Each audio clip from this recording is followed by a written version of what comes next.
English एक subject नहीं, एक लैंग्वेज होती है।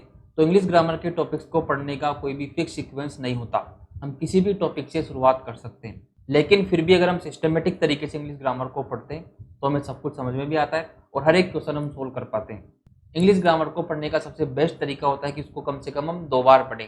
फर्स्ट राउंड में ओनली कवर करें कुछ बेसिक्स और सेकंड राउंड में कवर करें कुछ इंपॉर्टेंट पॉइंट्स जो एग्जाम ओरिएंटेड होते हैं। तो इंग्लिश ग्रामर की क्रेश कोर्स में आज से हम शुरुआत करने वाले हैं टेंस की। इस वीडियो में हम बात करेंगे टेंस के बेसिक्स क्या होते हैं। सबसे पहले हमें इंग्लिश ग्रामर के अंदर क्या पता होना चाहिए, टेंस की क्या हेल्पिंग वर्ब होती है, क्या मेन वर्ब होती है और कौन कौन से टेंसेस होते हैं। तो चलिए स्टार्ट करते हैं।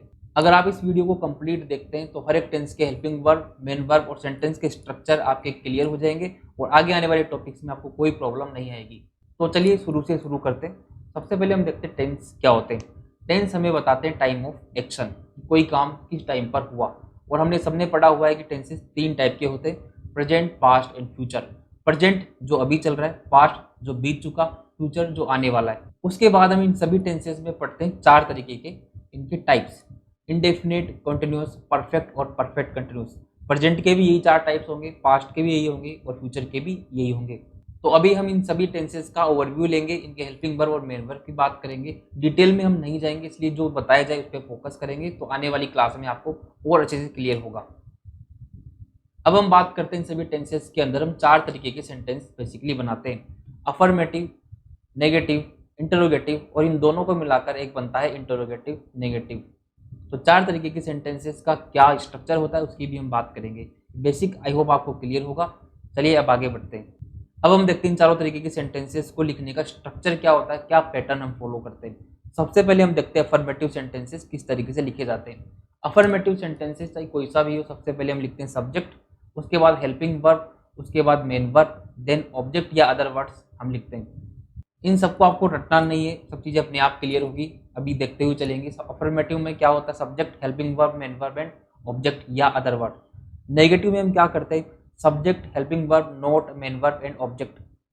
नोट कहाँ लगता है, सबसे इंपॉर्टेंट हेल्पिंग वर्ब और मेन वर्ब के बीच में लगाते हैं हम नोट नेगेटिव सेंटेंसेस में, ये चीज़ आपको ध्यान रखनी है। अब हम देखते हैं इंटरोगेटिव सेंटेंसेस में क्या पैटर्न फॉलो होता है। इंटरोगेटिव सेंटेंस 2 तरीके के होते हैं, या तो हेल्पिंग वर्ब से हम उनको स्टार्ट कर सकते हैं या WH वर्ड से।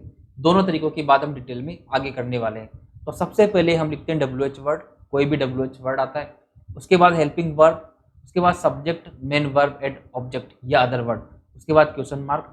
ये स्ट्रक्चर फॉलो होता है। अगर WH वर्ड नहीं होगा तो हम क्या करेंगे, हेल्पिंग वर्ब से स्टार्टिंग कर सकते हैं। अब हम देखते हैं इंटरोगेटिव नेगेटिव में क्या होता है। सब्जेक्ट के बाद या तो हम नोट लगा सकते हैं या फिर हम सब्जेक्ट के पहले भी नोट लगा सकते हैं। तो ध्यान रखेंगे इंटरोगेटिव नेगेटिव हम 2 तरीकों से बना सकते हैं, या तो सब्जेक्ट के बाद नोट लगा दो या सब्जेक्ट के पहले नोट लगा दो। तो आपको चारों तरीके की सेंटेंस का स्ट्रक्चर आई होप क्लियर होगा। अब इनको एग्जाम्पल के साथ भी समझेंगे और सभी तरीके के टेंसेस की हेल्पिंग वर्ब और मेन वर्ब की डिटेल में बात करते हैं।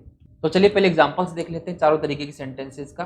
सबसे पहले हम लेते हैं सबसे आसान प्रेजेंट कंटिन्यूअस टेंस, आपने जरूर सुना होगा, जिसमें हम इज आर एम और वर्ब की फर्स्ट फॉर्म में आईएनजी का यूज करते हैं। तो चलिए फर्स्ट टाइप के सेंटेंस अफर्मेटिव की बात करते हैं। सबसे पहले लिखा हमने सब्जेक्ट ही, उसके बाद आया हेल्पिंग वर्ब ही के अकॉर्डिंग इज क्यों आया, आईएनजी क्यों आया, उनकी भी हम बात करेंगे, डोंट वरी। इसके बाद हमें लगाना मेन वर्ब। प्रेजेंट कंटिन्यूअस में मेन वर्ब होता है वर्ब की फर्स्ट फॉर्म में आईएनजी, तो मेन वर्ब आ गया, उसके बाद आ गया ऑब्जेक्ट। इसी तरीके से हमने नेगेटिव सेंटेंस बताया, नेगेटिव में क्या होता है, हेल्पिंग वर्ब और मेन वर्ब के बीच में आ गया नोट। इंटरोगेटिव में क्या होता है, WH वर्ड से सेंटेंस की स्टार्टिंग होती है, WH वर्ड नहीं होता तो हेल्पिंग वर्ब से भी सेंटेंस स्टार्ट कर सकते हैं, ये चीज़ भी आपको ध्यान रखनी है। इसके बाद इंटरोगेटिव नेगेटिव में क्या होता है, या तो हम सब्जेक्ट के बाद नोट लगा देंगे या फिर हम सब्जेक्ट के पहले आर नोट का यूज भी कर सकते हैं, मतलब सब्जेक्ट के पहले भी नोट लग सकता है। तो चारों तरीके की सेंटेंस का स्ट्रक्चर आई होप आपको क्लियर होगा। तो चलिए हम 1 बाय 1 सभी टेंसेस के हेल्पिंग वर्ब और मेन वर्ब देखते हैं, उसके बाद चारों तरीके की सेंटेंसेस बनाना आप सीख जाएंगे।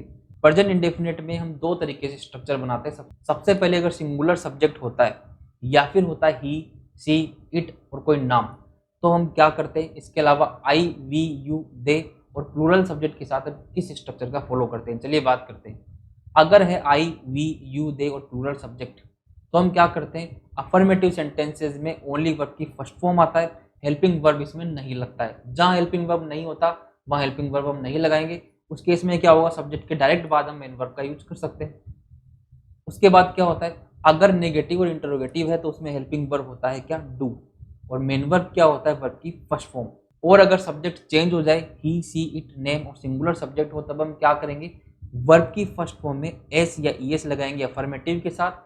और इंटरोगेटिव और नेगेटिव में हम क्या करते हैं, हेल्पिंग वर्ब डज का यूज करते हैं। और वर्ब की कौन सी फॉर्म आती है, फर्स्ट फॉर्म। ये बहुत इंपॉर्टेंट है, ध्यान रखना है। अब इंपॉर्टेंट बात यह है कि वर्ब की फर्स्ट फॉर्म के साथ एस कहाँ आता है और ई एस कहाँ आता है। तो अगर हम ई एस की बात करें तो कुछ फिक्स जगह पर ही ई एस का यूज करते हैं वर्ब के साथ, बाकी सभी जगह हम एस का ही यूज करते हैं। तो ई एस की जब बात करें तो सी एच अगर किसी वर्ब के एंड में आता है, या फिर डबल एस किसी वर्ब के एंड में आता है, इसके अलावा डबल जेड किसी वर्ब के एंड में आता है, या फिर एक्स किसी वर्ब के एंड में आता है, तो हम किसका यूज करते हैं, ई एस का, वर्ब की फर्स्ट फॉर्म के बाद ई एस का। या फिर क्या होता है, कोई कॉन्सोनेंट आ जाए प्लस वाई आ जाए किसी वर्ब के अंदर, तो हम क्या करते हैं, वाई को हटाकर आई लगा देते हैं और ई एस का यूज करते हैं। लेकिन अगर वाउल आ जाए प्लस वाई आ जाए, तो हम क्या करते हैं, डायरेक्ट एस का ही यूज करते हैं। तो ये चीज ध्यान रखनी है, कहाँ पर एस आता है और कहाँ पर ई एस आता है। तो यहाँ पर हमने क्या देखा, प्रेजेंट इंडेफिनिट में अफर्मेटिव में कोई हेल्पिंग वर्ब नहीं होता। अफर्मेटिव में हम यूज करते हैं इन सब्जेक्ट के साथ तो वर्ब की फर्स्ट फॉर्म में एस या ई एस का, और इन सब्जेक्ट के साथ हम यूज करते हैं वर्ब की फर्स्ट फॉर्म का। लेकिन अगर सेंटेंस हो नेगेटिव इंटरोगेटिव या इंटरोगेटिव नेगेटिव, तो हम क्या करते हैं, हेल्पिंग वर्ब डज का यूज करते हैं और वर्ब की फर्स्ट फॉर्म। इस केस में आई वी यू और दे के साथ हम क्या करते हैं, डू हेल्पिंग वर्ब और वर्ब की फर्स्ट फॉर्म का यूज करते हैं। चलिए एक बार हम सेंटेंस बनाते हैं, बाकी के सेंटेंसेस फिर आपको अपने आप बनाना आ जाएगा। जैसे हमें बनाना पड़े अफर्मेटिव सेंटेंस प्रेजेंट इंडेफिनिट में ही के साथ, तो हम क्या कर सकते हैं, ही प्लेज क्रिकेट। यहां पर हम देखेंगे ही आया सब्जेक्ट, उसके बाद वर्ब में लगा दिया हमने एस, क्योंकि ये सिंगुलर सब्जेक्ट, ही के साथ हम लगाते हैं वर्ब के अंदर एस और क्रिकेट। तो हो गया सब्जेक्ट प्लस वर्ब में एस या यस, इस केस में हमने लगाया एस, उसके बाद आ गया ऑब्जेक्ट। लेकिन अगर हमें सेंटेंस बनाना पड़े नेगेटिव, वो भी कौन सा, वी के साथ, तो हम क्या कर सकते हैं, वी, उसके बाद आएगा helping verb do not play cricket. Structure वही फॉलो होगा जो हमने पढ़ा था प्रीवियस स्लाइड में।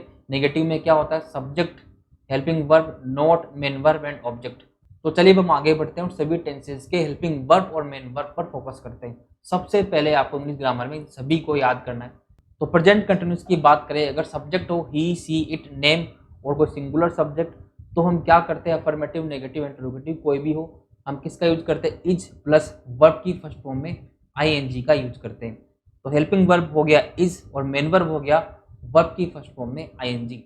और अगर सब्जेक्ट हो वी यू दे और प्लूरल सब्जेक्ट, तो हम आर हेल्पिंग वर्ब का यूज करते हैं और वर्ब की फर्स्ट फॉर्म में आईएनजी का यूज होता है।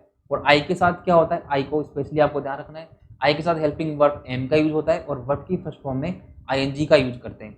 अब हम देखते हैं प्रेजेंट परफेक्ट में क्या होता है। प्रेजेंट परफेक्ट में भी अफर्मेटिव नेगेटिव इंटरोगेटिव और इंटरोगेटिव नेगेटिव सभी में सेम तरीके के helping verb main verb use होते हैं। सबसे पहले हम देखते हैं, अगर सब्जेक्ट हो ही सी इट नेम या फिर कोई सिंगुलर सब्जेक्ट, तो हेल्पिंग वर्ब आता है हिज और मेन वर्ब आता है वर्ब की थर्ड फॉर्म। वर्ब की first form, second form, third form क्या होती है आगे डिस्कस करेंगे, थोड़ा बहुत आपको जरूर पता होगा। इसके बाद हम देखते हैं आई वी यू दे और प्लूरल सब्जेक्ट आ जाए, तो हेल्पिंग वर्ब होगा हैव और वर्ब की थर्ड फॉर्म का यहाँ पर भी हम यूज करते हैं। अब हम देखते हैं प्रेजेंट परफेक्ट कंटिन्यूस। इसमें भी क्या होता है, अफर्मेटिव नेगेटिव इंटरोगेटिव सभी के साथ सेम स्ट्रक्चर फॉलो होगा। हेल्पिंग वर्ब क्या होगा यहाँ पर, ही सी इट नेम और सिंगुलर सब्जेक्ट के साथ हेल्पिंग वर्ब आएगा हेज। आपको ध्यान रखना है हेल्पिंग वर्ब हेज है और मेन वर्ब क्या होगा, बीन प्लस वर्ब की फर्स्ट फॉर्म में आईएनजी। ये होगा मेन वर्ब, ये होगा हेल्पिंग वर्ब। तो अगर हमें नेगेटिव सेंटेंस बनाना पड़ेगा तो नोट कहाँ पर आएगा, हेल्पिंग वर्ब और मेन वर्ब के बीच में। तो कभी भी बीन के बाद नोट नहीं लगाना, नोट कहाँ लगेगा, हेज के बाद। क्लियर। चलिए अब देखते हैं आई वी यू और दे और प्लूरल सब्जेक्ट के साथ क्या करेंगे, हेल्पिंग वर्ब होगा हैव, मेन वर्ब होगा बीन प्लस वर्ब की फर्स्ट फॉर्म में आईएनजी। तो यहाँ पर भी नोट कहाँ आएगा, हैव के बाद। चलिए अब हम देखते हैं पास्ट इंडेफिनिट। प्रेजेंट इंडेफिनिट का अफर्मेटिव और पास्ट इंडेफिनिट का अफर्मेटिव, इन दो ही तरीके के सेंटेंसेस में क्या होता है, हेल्पिंग वर्ब नहीं होता। तो पास्ट इंडेफिनिट के अफर्मेटिव में भी क्या करते हैं, सभी सब्जेक्ट के साथ वर्ब की सेकंड फॉर्म का हम यूज करते हैं। तो सेंटेंस का स्ट्रक्चर क्या होगा, सब्जेक्ट वर्ब की second form then object. Helping verb नहीं है तो हेल्पिंग वर्ब को हम हटा सकते हैं। अब हम देखते हैं नेगेटिव इंटरोगेटिव और इंटरोगेटिव नेगेटिव में क्या होता है, सभी सब्जेक्ट के साथ हम डिड प्लस वर्ब की फर्स्ट फॉर्म का यूज करते हैं। हेल्पिंग वर्ब होगा डिड और वर्ब की फर्स्ट फॉर्म यहाँ पर आता है। अब हम देखते हैं पास्ट कंटिन्यूस। पास्ट कंटिन्यूस में क्या होता है, ही सी इट नेम और सिंगुलर सब्जेक्ट के साथ वोज प्लस वर्ब की फर्स्ट फॉर्म में आईएनजी आता है। वी यू दे और प्लूरल सब्जेक्ट के साथ में क्या आता है, वर्ब प्लस वर्ब की फर्स्ट फॉर्म में आईएनजी आता है। यहाँ पर आपको आई कंफ्यूज कर सकता है क्योंकि आई के साथ हम यूज करते हैं किसका, वोज प्लस वर्ब की फर्स्ट फॉर्म में आईएनजी। और प्रेजेंट परफेक्ट में हम यूज करते हैं किसका, आई के साथ हैव का यूज होता है। ये चीज आपको ध्यान रखना है। तो पास्ट कंटिन्यूस में आई के साथ वोज आता है। अब हम देखते हैं पास्ट परफेक्ट। पास्ट परफेक्ट में सभी सब्जेक्ट के साथ सभी तरीके के सेंटेंसेस में हेड प्लस वर्ब की थर्ड फॉर्म का यूज होता है। बात करें अगर पास्ट परफेक्ट कंटिन्यूस की, तो पास्ट परफेक्ट कंटिन्यूस में had plus been plus verb की फर्स्ट फॉर्म में आईएनजी आता है। लेकिन यहाँ पर अगर नेगेटिव सेंटेंस बनेगा तो हम क्या करेंगे, हेड के बाद नोट लगाएंगे, क्योंकि यहाँ पर हेल्पिंग वर्ब क्या होता है, हेड। मेन वर्ब क्या होता है, बीन प्लस वर्ब की फर्स्ट फॉर्म में आईएनजी, ये होगा मेन वर्ब। अगर हम बात करें फ्यूचर इंडेफिनिट की, तो आई और वी के साथ हम सेल प्लस वर्ब की फर्स्ट फॉर्म लगाते हैं, और अदर के साथ में आई और वी के अलावा सभी जो सब्जेक्ट होते हैं उनके साथ में विल प्लस वर्ब की फर्स्ट फॉर्म आता है। अगर हम बात करें फ्यूचर कंटिन्यूस की, फ्यूचर कंटिन्यूस में आई और वी के साथ आता है सेल और अदर के साथ आता है विल। उसके अलावा मेन वर्ब क्या होगा, बी प्लस वर्ब की फर्स्ट फॉर्म में आईएनजी। तो यहाँ पर अगर नोट लगाना होगा तो कहाँ लगेंगे, सेल और विल के बाद। तो ये क्या होगा, हेल्पिंग वर्ब, और बाकी बचा हुआ क्या होगा, मेन वर्ब। इस बात पर आपको अच्छे से फोकस करना है क्योंकि कई बार नेगेटिव सेंटेंसेस बनाने में प्रॉब्लम आ सकती है। अब हम देखते हैं फ्यूचर परफेक्ट में क्या होता है। फ्यूचर परफेक्ट में हम यूज करते हैं आई और वी के साथ सेल और अदर के साथ विल। लेकिन यहाँ पर जो हेल्पिंग वर्ब होता है वो क्या होता है, सेल और विल ही होता है।